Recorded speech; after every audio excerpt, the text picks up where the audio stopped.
सुप्रभात सज्जन श्रोते हो. निशिदिनीमध्ये आपणा सर्वांचं स्वागत. आजच्या निरूपणाचा विषय आहे मुक्त तेज हेची सत्य जीवनी रहस्य असे. मुक्त तेज हेची सत्य जीवनी रहस्य असे. संस्कृत सुभाषित आहे, अन्नेन रचितो देहो यक्षेणान्नेन संस्थितः दुःखमन्यस्य भोक्ता चित्रम यम मौर्ख्य चक्रिका. अन्नेन रचितो देहो यक्षेणान्नेन संस्थितः दुःखमन्यस्य भोक्तान्य चित्रेयम मौर्ख्य चक्रिका. म्हणजे मन देहाते निर्मी त्यात अहंकार रूपी राक्षस आश्रय करी. दुःख मनाचा धर्म असे जीव त्या दुःखा उपभोगी. ऐशी ही मूर्ख परंपरा अति अद्भुत राही. आता बघायला गेलं तर हे काही सुभाषित नाहीये.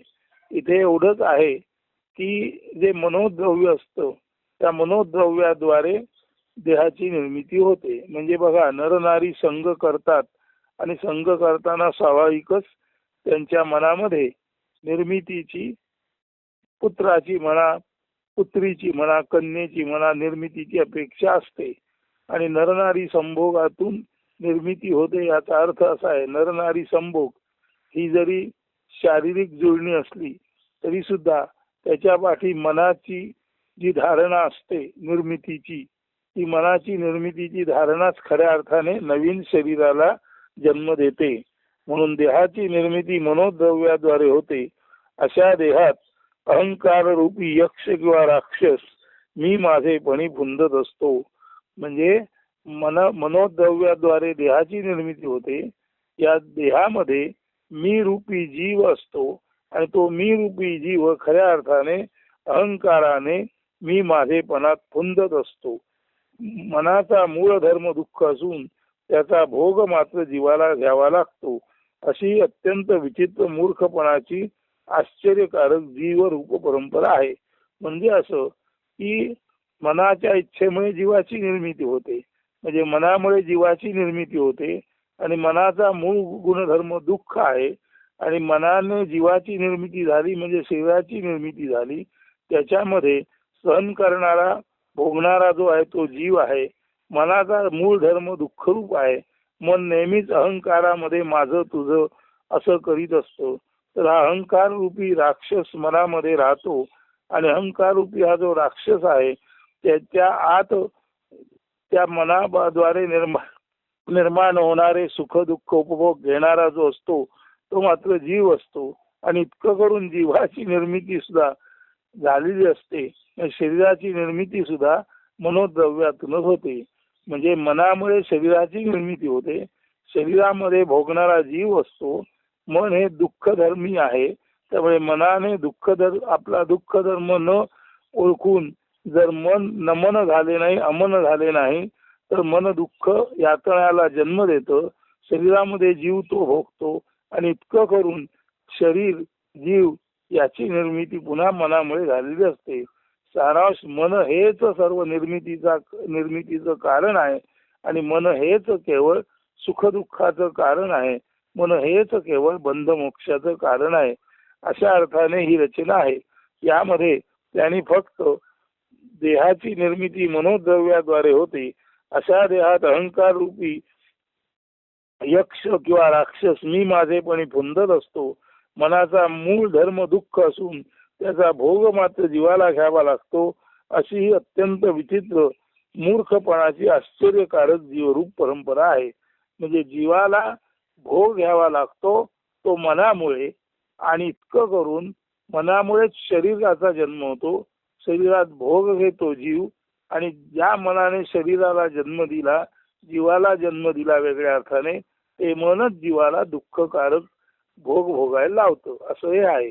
याचं आता हे खऱ्या अर्थानं सुभाषित नाही की मन, शरीर आणि अहंकार आणि दुःख भोगाची परंपरा यामध्ये सांगितलेली आहे.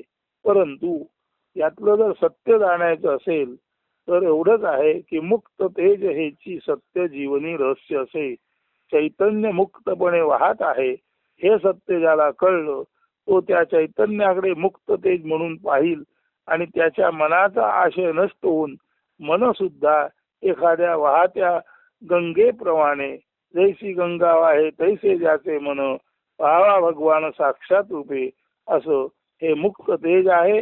आणि मुक्त तेजामध्येच या सर्व घटना कळत न कळत यदृच्छेने घडत असतात. हे ज्याला कळले त्याचं मन गंगेसारखं वाहत झालं. आणि गंगेसारखं ज्याचं मन वाहत आहे ते मन अर्थात न मन किंवा अमन ते मन म्हणून उरतच नाही. ते केवळ एक मुक्त तेजाचा झरा किंवा मुक्त तेजाचा प्रवाह म्हणून असतो. आणि मुक्त तेजाचा प्रवाह म्हणून जिथे आहे तिथे मनाचं अमन झालं नमन झालं अमन झालं.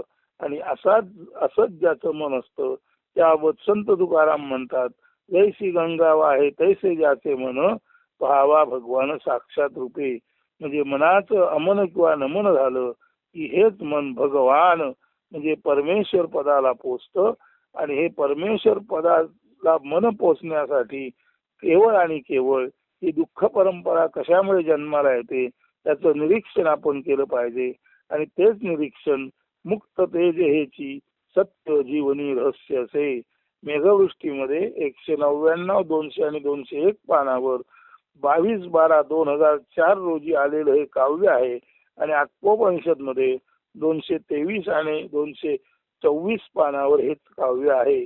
तर मुक्त तेज हेची सत्य जीवनी रहस्य असे. हे जर आपण नीट पाहिलं तर खऱ्या अर्थाने मनाने शरीर निर्माण होतं, शरीरात जीव असतो, मनाचा धर्म दुःखकारक आहे. आणि मनाचं दुःख मात्र जीवाला भोगावं लागतं. हे जे आश्चर्यकारक सर्व चालणार आहे या मूर्खतेच्या परंपरेबाबत वशिष्ठ मुनींनी योग वासिष्ठामध्ये जे भाष्य केलेलं आहे त्या भाष्याचं खऱ्या अर्थाने उत्तर म्हणजे एवढंच आहे की ज्याचं मन नमन झालं त्याचं जीवन वाहत्या गंगोहासारखं वाहत्या शुद्ध चेतनेसारखं म्हणजे मुक्त तेज म्हणून त्याचं संपूर्ण अस्तित्व राहील. आणि मुक्त तेज हेची सत्य जीवनी रहस्य असे हे काव्य आहे. आता याचा जो जी काही यामध्ये कडवी आहेत 10-12 कडवी आहेत त्या कडव्यांचा काव्य आस्वाद आपण नंतर घेऊ. 12 कडव्यांचा प्रथम थोडक्यात अर्थ बघू. म्हणजे अर्थ सांगून झाल्यानंतर काव्य समजायला सोपं जातं. तर आता गद्य अर्थ बघा. हे मना तू जर शांत परंतु सजग सावध दक्ष राहिलास तर तुला दिसेल की समजेल की तुझ्या आत रिक्तता शांती आहे. म्हणजे मन शांत दक्षतेने पाहू शकेल. मनाला दिसेल की मन म्हणजे काहीच नाही, ती केवळ एक पावन शांती आहे. हे मना तू केंद्र नाहीस मध्य नाहीस, तसेच तू काही कृती करणारा करता किंवा कृती दुसऱ्याकडून करवून घेणारा करविताही नाहीस. मनाला जर आपलं शांत रूप पाहता आलं तर मन कुठलंही केंद्र म्हणून काम करत नाही, मन मध्य म्हणून काम करत नाही, मन करताही नसतं आणि दुसऱ्याकडून करवून घेणारं करविताही नसतं. असंच शांत मन जर आपण नीट अनुभवलं तर मनाच्या लक्षात येतं की मन म्हणजे भोग नव्हे किंवा मन हा भोगाचा विषयी नव्हे, मन म्हणजे भोग्य वस्तू नव्हे किंवा मन दुसऱ्याच्या भोगाचा विषयी नव्हे. म्हणून मन भोग नाही आणि भोगविताही नाही. मन स्वतः भोग घेत नाही आणि इतरांनाही भोग घ्यायला लावत नाही. आपण वर म्हटलेला आहे मनाचा गुणधर्म दुःख आहे आणि मनाचा दुःख हा गुणधर्म जीवाला भोगायला लावतो. त्याचं इथे निराकरण केलेलं आहे. मन म्हणजे केवळ शांत परमपवित्र अवस्था असते. तेव्हा मन म्हणजे केंद्र नसतं, मध्य नसतं, करता नसतो, करविता नसतो, भोग नसतो, भोगविता नसतो. मन म्हणजे केवळ एक परमशांती असते. आणि असं परमशांत असलेलं मन हे खांब नाही स्तंभ नाही. म्हणजे मन असं काही अस्तित्वातच नाही की ज्यामुळे मनाला काही बांधता येईल असंही नाही. त्यामुळे मन खुंटासारखं नसतं, स्तंभासारखं नसतं. मनाला दुसरं काही बांधता येत नाही आणि मन हे चैतन्य असल्यामुळे मनाला बांधूनही ठेवता येत नाही. मन हे वाहतं चैतन्य असल्यामुळे मनाला दुसरं कोणी बांधू शकत नाही आणि मन वाहतं चैतन्य असल्यामुळे मन स्वतः खुंट नाही स्तंभ नाही. त्या मनाला दुसरं काही बांधता येत नाही. म्हणजे मनाला बांधता येत नाही. म्हणजे मन दुसरा कोणी बांधून ठेवू शकत नाही आणि मन हे मुळातच वाहत चैतन्य असल्यामुळे मनाला दुसरं काही बांधता येत नाही. म्हणजे मन हे चैतन्य आहे, त्यामुळे मन वाहत असतं, ते कुणाच्या बंधनात नसतं आणि ते वाहत असल्यामुळे त्याच्याही बंधनात काही अडकवून ठेवता येईल असं नसतं, असा अर्थ आहे. पुढे मन स्वतःला केंद्र समजण्याची चूक करतं आणि मन स्वतःला केंद्र समजण्याची चूक करतं, म्हणूनच या चुकीमुळे खोटा मी किंवा खोटा अहम निर्माण होतो. तेव्हा मन हे जन्माला येत नाही, मन हे मुक्त चैतन्य आहे, परंतु मनाचं मुक्त चैतन्य रूप माणूस पाहू शकत नाही. त्यामुळे मन स्वतःला मी समजतं, निर्माता समजतं आणि हे निर्माता समजणारं मी अहंकारग्रस्त होतं आणि हेच मन मग जे मुळात शुद्ध चैतन्य आहे तेच मन नंतर शरीराला जीवाला जन्म देतं असं आपण समजतो. त्यामुळे मन हे केवळ शांत वाहणार ते जे आहे हे ज्याच्या लक्षात येईल त्याच्या हेही लक्षात येईल की मन म्हणजे केंद्र नाही, त्यामुळे मी म्हणतो असं काही मन नाही. त्यामुळे मन स्वतः जन्माला येत नाही, दुसऱ्याला जन्माला घालत नाही. त्यामुळे जे जन्मालाच येत नाही शरीर रूपान त्याला मोक्षाची कल्पना करणं ही खोट आहे. जे जन्मालाच येत नाही ते मरतं म्हणणं खोट आहे. तिथे जन्मच नाही तिथे मोक्ष मिळतो हे म्हणणं खोट आहे. म्हणून जन्म खोटा, म्हणून मोक्षाची कल्पना खोटी. कारण मन हेच वस्तुतः केवळ आणि केवळ वाहतं चैतन्य आहे. अन्यथा मनाला कोणत्याही तऱ्हेचे गुण आकार रूप प्रारूप नाही. म्हणून कल्पनेने चुकीच्या समजुतीने हे मना तू स्वतःला मी म्हणवतोस, त्या भ्रामक मी तूनच तू मुळात फक्त चैतन्य आहेस. तू स्वतःला एका जागी थांबवतोस आणि स्वतःला मी म्हणून पाहतोस. या तुझ्या भ्रामक मी किंवा अहमतेच्या या तुझ्या भ्रामक मी किंवा भ्रामक अहंच्या जन्मातूनच तू काहीतरी जन्माला घालतोस. म्हणून मन भ्रामक आहे, मन ही वस्तू नाही, मन हे वाहतं चैतन्य आहे. त्यामुळे मनाला वस्तू समजताना मनाला आपण मॅटर म्हणून पाहतो आणि मनाला मॅटर म्हणून पाहिलं की ते मन स्वतःला मी समजतं आणि जे मन स्वतःला खोटं मी समजतो ते मन स्वतःला काहीतरी आपण नवीन जन्माला घालतो अशा खोट्या भ्रामक निर्मात्याच्या दृष्टीने पाहू लागतो. एकदा का तू खोट्या मी रूपाने जन्म घेतलास की मग लोकसंग्रह, धनसंग्रह, स्त्रिया भोगण्याची हंस तसेच सुखदुःख या साऱ्या कल्पनाच ठरतात. या इच्छाना भोग म्हणणे ही खोल भोगच होय. कारण जे मन अस्तित्वातच नाही ते भोग निर्माण करेल आणि ते भोग भोगेल हे सर्व व्यर्थ आहे.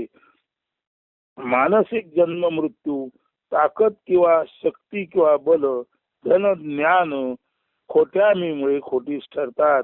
म्हणून मनच नसल्यामुळे मानसिकरित्या जेव्हा आपण म्हणतो मन जीवाला जन्म देतं तर मनाला वस्तुतः एक वाहतं चैतन्य सोडून काहीच अस्तित्व नसल्यामुळे मनामुळे जन्म होतो, मनामुळे मृत्यू होतो, मनामुळे ताकद मिळते, मनामुळे शक्ती मिळतं, धन मिळतं, बल मिळतं, ज्ञान मिळतं. ह्या संपूर्ण खोट्या गोष्टी यासाठी जन्माला येतात.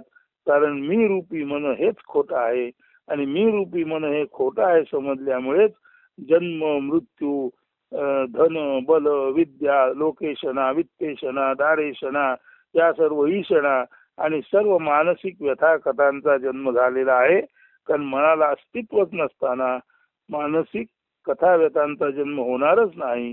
परंतु मन म्हणजे केवळ आणि केवळ परमशांत वाहतं चैतन्य आहे याचा बोध झाला तरच या संपूर्ण मन शरीराला निर्माण करते. त्या शरीरामध्ये अहमरूपी राक्षस राहतो.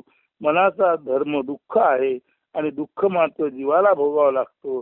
हा जो विचित्र प्रकार वरती सुभाषितात सांगितलेला आहे तो संपूर्ण विचित्र प्रकार केवळ आणि केवळ मनाचे अमन झाले, नमन झाले.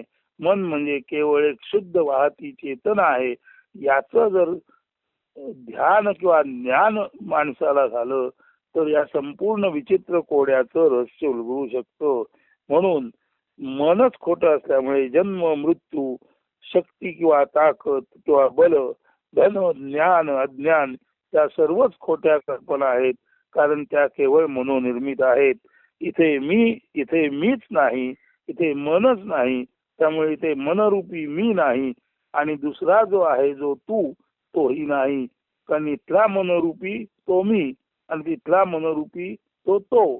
पण मनच नाही तर इथला मी आणि तिथला तो असं काही असू शकत नाही. जिथे मनच नाही तिथे मी तू नाही आणि मी तूपणाची कल्पना ही खोटी बाधा आहे, व्याधी आहे.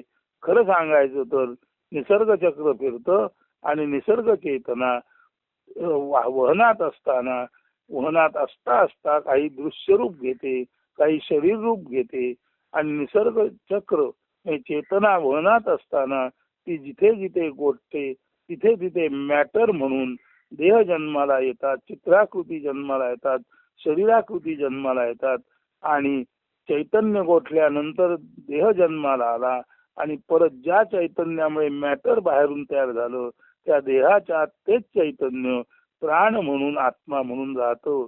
सारांश वाहतं चैतन्य जिथे जिथे गोठत म्हणजे सॉलिड होतं तिथे तिथे कीड पासून माणसांपर्यंत अनेक शरीर निर्माण होतात. यांना आपण प्राणी म्हणतो आणि चेतनेच्या गोठण्यामुळे शरीर निर्माण होतात आणि त्या शरीरातच ती चेतना आज प्राण रूपाने स्पंदते, तेव्हा त्याला आपण प्राण म्हणतो. म्हणून चैतन्याच्या सॉलिडिफिकेशनमुळे चैतन्याचं मॅटर मध्ये रूपांतर होताना अनेक देह जन्माला येतात आणि त्या देहाच्या आत ते देहरूपी यंत्र चालवण्यासाठी तीच चेतना आज प्राण म्हणून राहते. म्हणून प्राण्यातील प्राण म्हणजे दुसरं तिसरं काही नसून प्राण्यातील प्राण म्हणजे ज्या चैतन्याने शरीर रूप धारण केलं त्याच चैतन्याने त्या प्राणीरूपी यंत्राला चालवण्यासाठी आज एक चैतन्याचा बिंदू म्हणून प्राणशक्ती म्हणून आज स्थान घेतलं आणि आतील चैतन्य बाहेरच्या देहाला चालवतं. असा हा सारा एक केवळ निसर्गाचा क्रम आहे. म्हणून इथे मी तू असे काही नसते. मी तूपणा ही केवळ कल्पनेची बाधा आहे, व्याधी आहे. निसर्ग चक्र फिरत राहतं, देह येतात जातात. म्हणून हे मना तू मुळात काही भांड नाहीस, तू काही साठवू नकोस, तू काही गाठवू नकोस. तू केवळ आणि केवळ जैसी गंगा आहे तैसे ज्याचे मन, तू केवळ आणि केवळ एक चैतन्याचा निर्झर आहेस. तू केवळ आणि केवळ चैतन्याचा सतत धरणारा निर्झर म्हणजे प्रवाह आहेस, हे लक्षात ठेव. आणि त्या कारणाने तू काही साठवू नकोस, गाठवू नकोस, संग्रह करू नकोस. चित्र नको, आकृती नको, प्रतिमा नको, स्थल नको, काल नको, वर्तमान भूत भविष्य ह्या कल्पना नकोत आणि स्मृती सुद्धा नकोत. म्हणजे मन बघायला गेलं तर कंटेनर सुद्धा नाही. मन केवळ आणि केवळ खऱ्या अर्थाने इथून तिथून वाहणारा चैतन्याचा झरा आहे आणि त्या चैतन्याच्या झऱ्यातच कधी कधी चैतन्याचं गोठण बिंदू येतो आणि त्या चैतन्याच्या गोठण बिंदूमुळे बाहेरील शरीरे तयार होतात आणि ती शरीरे म्हणजे मानवरूपी किंवा जीवरूपी यंत्रे आहेत आणि ती यंत्रे चालवण्यासाठी त्याच चैतन्याचा एक अंश आतमध्ये जातो, त्याला आपण प्राण म्हणतो. म्हणजे प्राणी म्हणजे चैतन्य गोठलेली शरीरे आणि प्राण म्हणजे त्या शरीररूपी इंद्रियांना चालवणारा बाहेरील चैतन्याचा प्राणरूपी बिंदू. म्हणजे ज्याला आपण यंत्र आणि आत यंत्र चालवणारं तत्व, अशा यंत्र चालवणारं तत्व म्हणून चैतन्यच आहे, प्राणच आहे. आणि ते यंत्र तयार झालं तेही चैतन्याच्या गोठण्यातूनच झालेलं आहे. म्हणजे मॅटर हे चैतन्याचं गोठणं आहे, शरीर हे चैतन्याचं गोठल्यानंतर दिसणारं रूप आहे. परंतु हे शरीर रूपी यंत्र चालवण्यासाठी मात्र आत चलित चैतन्य लागतं. तर शरीराच्या आतील चलित चैतन्य म्हणजे प्राण्यातील प्राणशक्ती आणि हे केवळ निसर्गता होत असतं. इथे कोणी काही मुद्दाम निर्माण करत नाही. हे लक्षात घेतलं की मन सर्वार्थाने अमन म्हणजे रिक्त, प्रशांत, शांत होऊ शकतं. म्हणून हे मना तू काही साठवू नको, तर गाठवू नको. संग्रह करू नको. चित्र आकृती प्रतिमा स्तर काल वर्तमान भूत भविष्य स्मृती सर्वच्या सर्व आठवडी फेकून दे आणि तू जसा आहेस तसा वनातील मुक्तते म्हणून राहा. तुझ्या आत व बाहेर काही नसतेच. सगळीकडे शांतता शून्यता रिक्तता असते. असे असताना हे मना, जर सर्वत्र शांत शून्य रिक्त केवळ पवित्र असणे पण आहे किंवा चैतन्याचा प्रवाह आहे, तर हे मना खऱ्या अर्थाने तू नाहीसच आहेस. हे मना तू अमन आहेस. म्हणजे मन म्हणजे नाहीच आहे, मन नाहीच आहे अशी स्थिती. म्हणजेच मन नसणे म्हणजे अमन किंवा न मन म्हणजे नाही मन. म्हणजे नाही मन, अमन म्हणजे नाही मन आणि न म्हणजे नाही म्हणजे न मन. म्हणजे मन म्हणजे मन नसून इथे केवळ अमन आणि न मन म्हणजे मनरहित शुद्ध वाहते निसर्ग चक्रानुसार चालणारे चैतन्याचे निर्झरवत वाहते चैतन्य स्थिती आहे हे समजून घ्या. अशा मन नसलेल्या न मनी अवस्थेत आता जेव्हा मन नष्ट होतं तेव्हा अशा नमनी अवस्थेत सर्वत्र प्रकाश तेज चेतना चैतन्य खेळत असते वहनात असते. असे मुक्त तेज वाहणारे चैतन्य हेच सत्य असून जीवनाचे रहस्य म्हणतात ते हेच.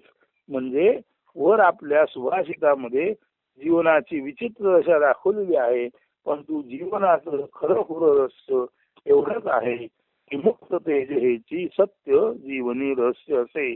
आता हे सर्व गद्य वर्णन झाल्यानंतर त्याचं पद्य ऐका, नीट श्रवण करा म्हणजे तुमच्या सर्व ध्यानात येईल. ऐका. शांत दक्ष सावध राशी जरी तरी पाहसी मना तरी शांती रिक्त अंतरी केंद्र ना तू मध्य ना तू करताना तू करविता भोग ना तू भोग्य ना तू ना अससी भोगविता खुंट ना तू स्तंभ ना तू नये तुझसी बांधिता व्यर्थ केंद्र समजूनी मी म्हणून जन्मसी खोट्या जन्मी जन्मुनी खोल मोक्ष शोषी कल्पुनी समजूनी मी तू जन्मा घालीसी. इथे म्हटलंय कल्पना करून समजूत करून मन मी तूपणाला म्हणजेच कुठल्या ना कुठल्या शरीराला जन्म देते. म्हणून कल्पुनी समजूनी मी तू जन्मा घालीसी अधिक उणे काढूनी उगा भांड भांड भांडीसी. म्हणजे मनाचा जो दुःख धर्म आहे तो माझं तुझं कमी जास्त करून भांडणं हाच तो मनाचा दुःख धर्म. आणि मन आपल्याला काहीतरी समजतं आणि काहीतरी जन्माला घालतं हेच तेवर म्हटलेलं आहे. मन शरीराला जन्म देतं आणि मनाचा दुःख धर्म हा भांडणं मी तूपणा आहे इथे सांगितलेलं आहे. म्हणून कल्पुनी समजूनी मी तू जन्मा घालीसी अधिक उणे काढूनी उगा भांड भांड भांडीसी. मी पणा तू पणा लोकवित्त स्त्री शणा सुख दुःख कल्पना खोल भोगीसी मना. आम्ही पणा तू पणा लोकेशना वित्तेशना स्त्रीशना स्त्री किंवा दारेशना सुख दुःख कल्पना ह्या मन भोगत असं म्हटलेलं आहे. परंतु या गोष्टी मनात निर्माण होतात आणि भोगणारा जो असतो तो जीव म्हणजे प्राणी असतो हे लक्षात घ्यायचं.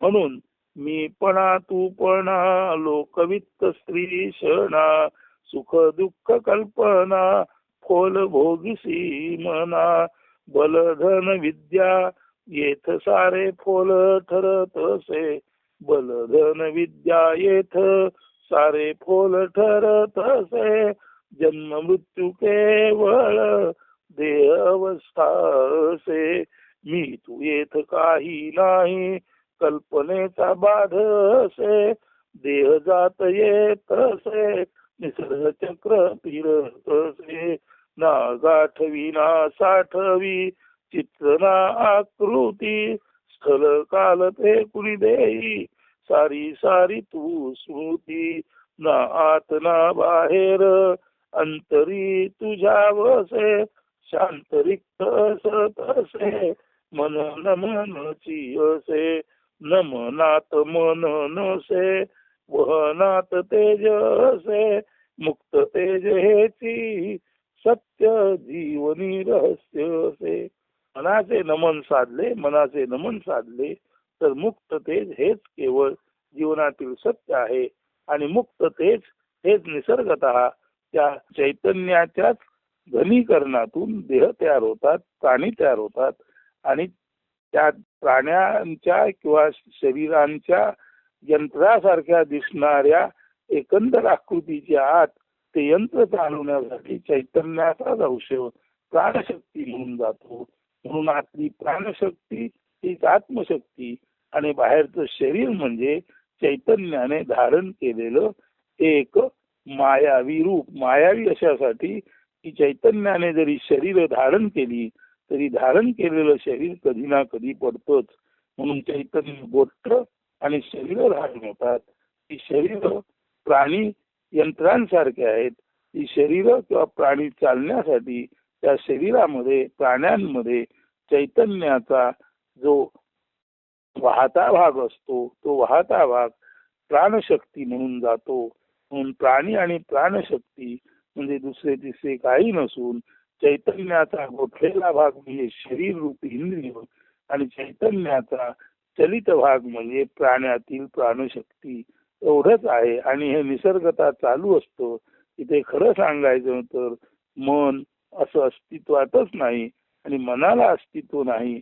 ज्या मनाला अस्तित्वच नसतं त्याला भांडही म्हणता येत नाही, त्याला कंटेनर म्हणता येत नाही, त्याच्यात काही साठवता येत नाही, गाठवता येत नाही, ते स्वतः भोगत नाही, ते इतरांना भोग देत नाही, ते करता नसतं, करविता नसतं, इथे मी तू पण असं काहीच नसतं.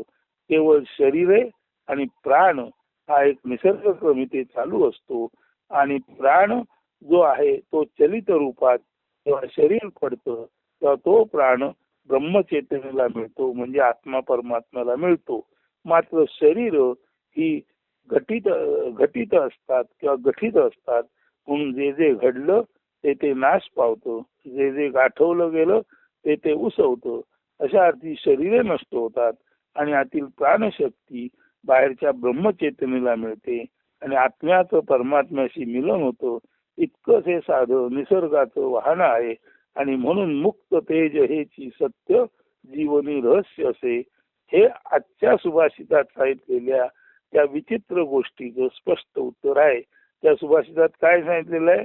मन देहाला निर्माण करतो, देहात अहमरूपी राक्षस राहतो आणि मनाचा गुणधर्म दुःख आहे आणि ते दुःख मात्र जीव भोगतो. ही किती एक अद्भुत आश्चर्यकारक परंतु मूर्खपणाची परंपरा आहे. ज्याला आपण म्हणतो ना करतो कोण आणि भोगतो कोण, ते यामध्ये सांगायचा प्रयत्न केलेला आहे. आणि ते कोडं नसून ते केवळ निसर्ग चक्रानुसार कसं घडतं हे आज आपण आपल्या निरूपणामध्ये मुक्त तेज हेची जीवनी रहस्य असे याद्वारे सांगून ते कोडं सोडवलेलं आहे. तर सज्जन श्रोते हो, मन असं काही नाही.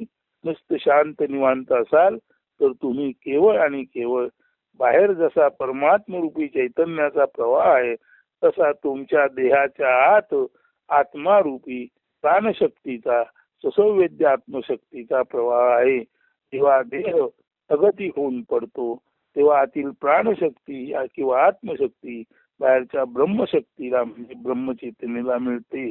यालाच म्हणायचं आत्मा आणि परमात्म्याचं मिलन. आणि हे जर ज्ञानाने आजच तुम्हाला समजलं तर आजच आत्मा आणि परमात्मा एक आहे हे तुम्हाला कळल्यामुळे मी असं इथे काही नाही, मनाला थाराच नाही, त्यामुळे सुखदुःखाचा विषयच नाही. सर्वत्र केवळ परमपावन पुनित शांती आणि या परमपावन पुनित शांतीचा अनुभव यालाच म्हणतात शांती की खोज किंवा शांती का एहसास. हा शांतीचा एहसास, ही शांतीची अनुभूती तुम्हाला आली की स्वामी स्वरूपानंद म्हणतात त्या वचनाचा तुम्हाला प्रत्यय येईल. मजंतरीचा जाणून या भाव पूर्ण करी देव मनोरथ, आता मज जगी काय उणे राही आवडीने भोगी शांती सुख. तर ते शांती सुख देवाच्या संतांच्या कृपेने तुम्हा आम्हा सर्वांना प्राप्त हो अशी सदिच्छा व्यक्त करतो आणि आजचं हे निरूपण येथेच संपन्न करतो. धन्यवाद. अस्तु. सुदिन सुप्रभात.